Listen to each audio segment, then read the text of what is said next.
Coming from the heels of the ministers' retreat, where Nigeria's President Bola Tinubu did read the Riot Act and gave a warning call to all appointed ministers to get to work or be relieved of their appointments. The Minister of Aviation and Aerospace, Festus Keyamo, during a one-day stakeholders meeting, joined the chorus in saying that he won't hesitate to sack chief executives of the aviation agencies under his ministry if they want to sabotage his job. Now, you would recall that President Bola Tinubu's administration had asked all appointed ministers last week to sign a performance bond that would put them under an obligation to perform. Although this is not the first time a performance bond has been signed, a similar process was initiated by former President Obasanjo's administration. Now, will this warning statement position Nigeria's aviation sector to be the best? Will we see the emergence of a new national carrier? And what exactly do they mean by performance? What are the KPIs that we're talking about here? Let's welcome this morning aviation expert, Mr. Ohunayo. Good morning. Thanks for joining us. Thank you for having me. All right. Before we get into the aviation aspect of the conversation, I want your thoughts on the whole idea of a performance bond. It doesn't seem to have, gotten anyone to actually perform. Since 1999, maybe a little bit in Obasanjo's time, but Nigerian ministers signing performance bonds when we don't even understand what their KPIs are. Does that hold any water in your opinion? Well, I think that's between Mr. President and his ministers. He was one who appointed them. He didn't revert to us. He picked those who he wanted and slotted them in the ministries that he feels they could perform best. What he brought was a lawyer, a senior advocate of Nigeria for that matter. So yes, he told us on Saturday at the stakeholders conference that he had sent performance from the Mr. President, and that means he could be sacked at any time. But before he is sacked, he is ready to sack any agency head that is not performing. And then before the performance board, he had already told us what his KPIs are, engaging stakeholders, increasing safety and security level in the industry, increasing revenue for the airline industry, solving the stated objective of providing air services for Nigerians in and outside Nigeria, and ensuring, and also, he also asked the carrier that in doing that, they will be held responsible for customer services and the treatment of the Nigerian passengers too. Well, we seem to be struggling a little bit with the sound from your end, but we hope that it improves. But you can go ahead and let's see if we can maybe fix it. Let's now talk about the aviation sector. And of course if this is a good way to begin by the Minister Festus Keyamo, by of course warning of sabotage, and maybe also help us understand what exactly the type of sabotage that he might be referring to is. Can you take that question again? Yeah, I'm asking, I said let's move into the aviation sector proper now and understand what Minister Festus Keyamo might be referring to by sabotage. I know that there are different ministries or different departments in the Ministry of Aviation, rather. In what ways can he experience sabotage? And is this something that he genuinely should be worried about? Well, I doubt if there will be any sabotage. What has happened, and I think what he needs to understand is that, and he has also clearly stated that he knows that the ministry has a lot of landmines. He was once a prosecutor of one of the former ministers of aviation, and he has seen that the last 2-3 ministers that we've had have had litigation cases concerning their role and performance in the office. And that is something I would not like. You have seen that part. The lawyer would not want to get that part, and so on that basis, that he's here to work and is ready to work with everybody. I think the stakeholders meeting he had with us on Saturday was refreshing. It was a departure from the past. What we've had in the past is stakeholder meetings are called, selected people are ready to make comments and keep the clapping hands, and then at the end of the day we close it. That really but he put himself down. He wanted to hear from everybody. He said he told everybody there that whatever you say is not going to be held against you. People should be free. And you see, what was supposed to be 2 hours went on for about 5 hours. And even after the meeting, people were not eager to leave, they were still talking. And I just hope you continue in that stand. I'm happy we have not heard it's very difficult to get himself out of the roadmap that was laid down. But I think that along the line, he has noticed that there are so many loopholes there, and those loopholes can be very dangerous for him. So I think it's clearly walking away from the roadmap laid down by the Minister of Aviation, and is trying to lay his own roadmap. All right, let's talk about the aviation sector itself and some of the challenges that bedevils this sector, especially now that we've experienced. Well, the naira is making a rebound, but there has been a shortage of FX, and we've seen the dollar rising by the day. How has this impacted the aviation sector? What must we do to be able to ensure that the aviation sector is still able to soar, regardless of the many challenges that it's facing at this time? Well, the government released some funds last week to the banks, to foreign lines, obstruct, for those who could not, for the political lines to have dollars to run maintenance and pay for their lease agreements. Yes, some funds were released, but it's the far cry from what the industry expected. So, but it's a starting point, and I think that should at least and hopefully what has happened, most of the airlines have closed low inventory of their tickets. So, all right. Still having that connection struggle this morning with Mr. Ohunayo. Of course, we're speaking about the aviation sector. The Minister of Aviation, Festus Keyamo, warning people who are under him in his ministry to ensure that they sit up tight and ensure that they don't sabotage the work that they're there for. It's a great way to start, arguably. And of course, we keep wondering and keep talking about what metrics have been laid before these persons that have been made ministers. What are the KPIs? Those who are in the humanitarian sector, those who are in the education sector, those in aviation, like Festus Keyamo. What are the key performance index? And of course, how much time are we talking about here? Is the government also providing all that is necessary for these people to perform? Because you can set targets and set goals for them.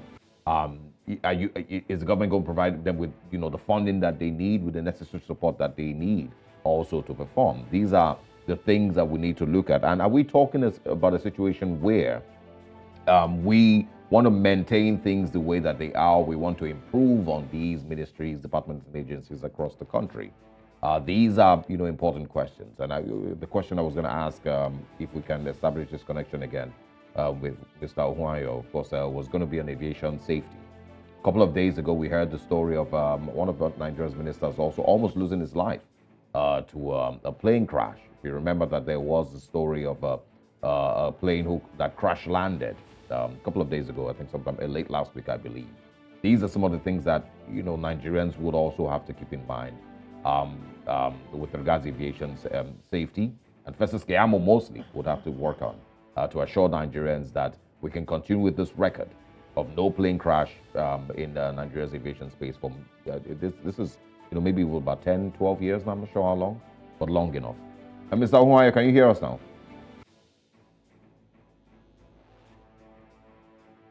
All right, we're still trying to fix that connection. But, yes, once again, it's not just Festus Keyamo who should be making these statements to those, who, of course, he's going to be headed in whichever ministries that they are.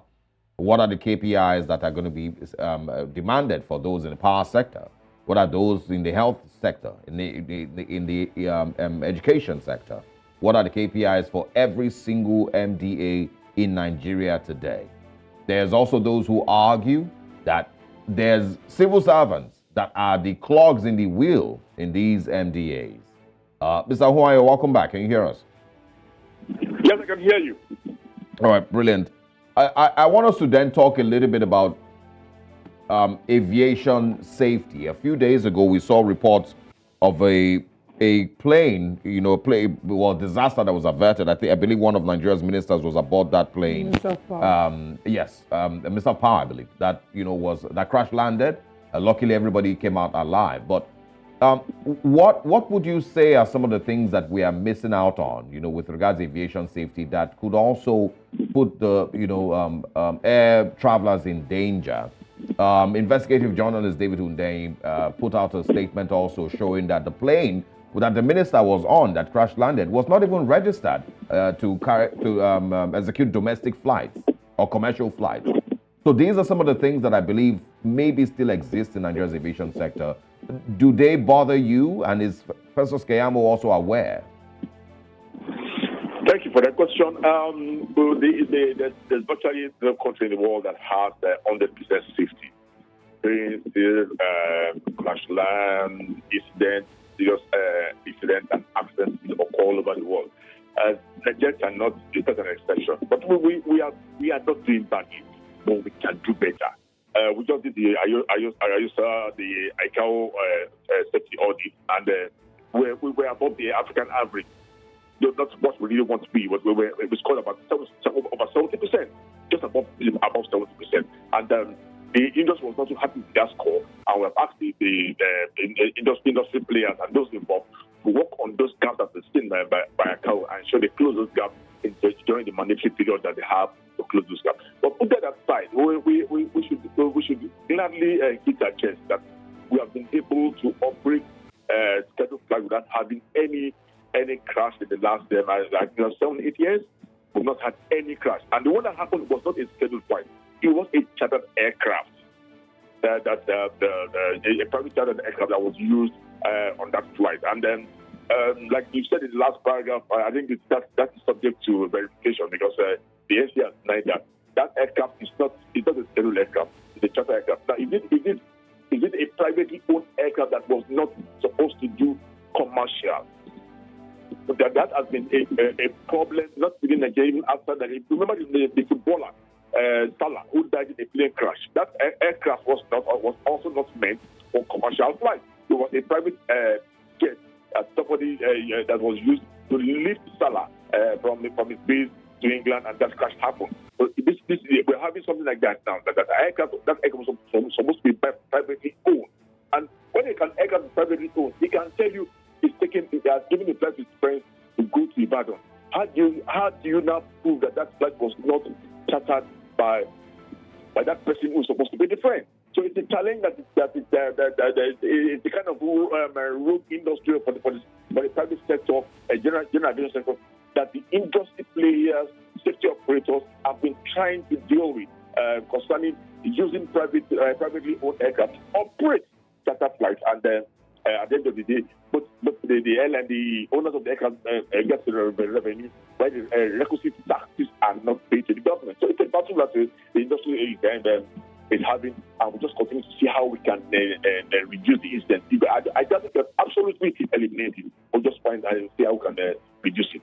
On the accident itself, I would not want to comment much on it because are you there? Yes, we are. Go ahead, please.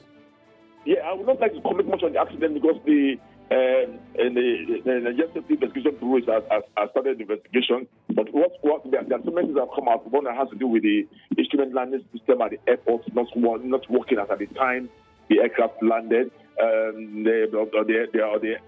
runway lighting was not bright enough for the pilot. All these are just insinuations. We cannot accurately say what caused that accident until we have the preliminary reports of the Safety and Investigation Bureau. Until then, I don't want to dwell in the realm of speculations. But like it's widely known, thankfully, no life was lost and nobody was injured. Everybody got home safely. The runway was shut down for about 4 hours, and it has been open now for normal flights to come in. I know Ibadan Airport is not a night airport; it's a daytime airport. So at that and looking at that time that incident happened, I think there will be some questions. Some questions to be raised.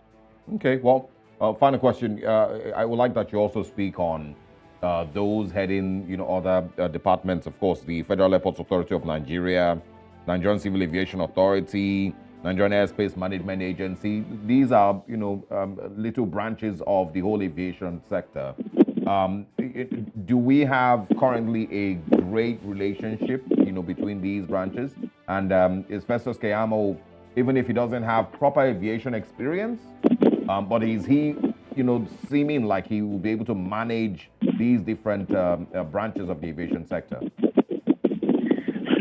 Once again, the questions coming out from your team this morning shows that you guys were either at the last stakeholders meeting or you said the spirits that was reporting back to you. This issue came up again at the stakeholders meeting on Saturday.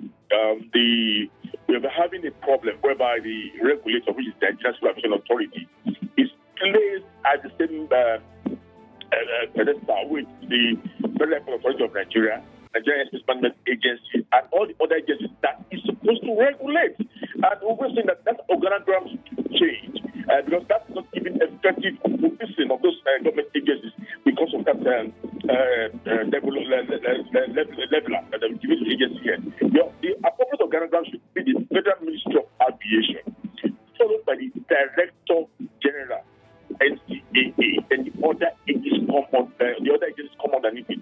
The NCAA is supposed to regulate both the private and public entities in the industry. They are the overall policemen, and that is what is. We are saying that that's affecting the services provided by these agencies, and it's also affecting the development because the regulator cannot accurately get hard on these agencies. And that's some of the things that are affected by raising in the recent ICAO safety audit because of this lack of coordination among the agencies and the inability of NCA to move hard on fellow publicly owned organizations, and that affected our overall results, and which we tend to correct moving forward. And that was basically what was the major topic at that meeting. And from next week, from Thursday this week, the agency heads and the directors are going to worry to sit with the other ministers and address some of the issues that are affecting the development of the industry. By and large, we have agencies today where the number is looking at how they can improve the quality of air navigation, and then that's the work in progress that complaints about the communication between the pilots and some of the control towers. These are all other issues that will be handled and taken on board. All right. We look forward to seeing all the positive steps that you've highlighted in your interview with us. We look forward to seeing them being implemented and to see a boost in Nigeria's aviation sector. Thank you for joining us this morning. Thank you for having me.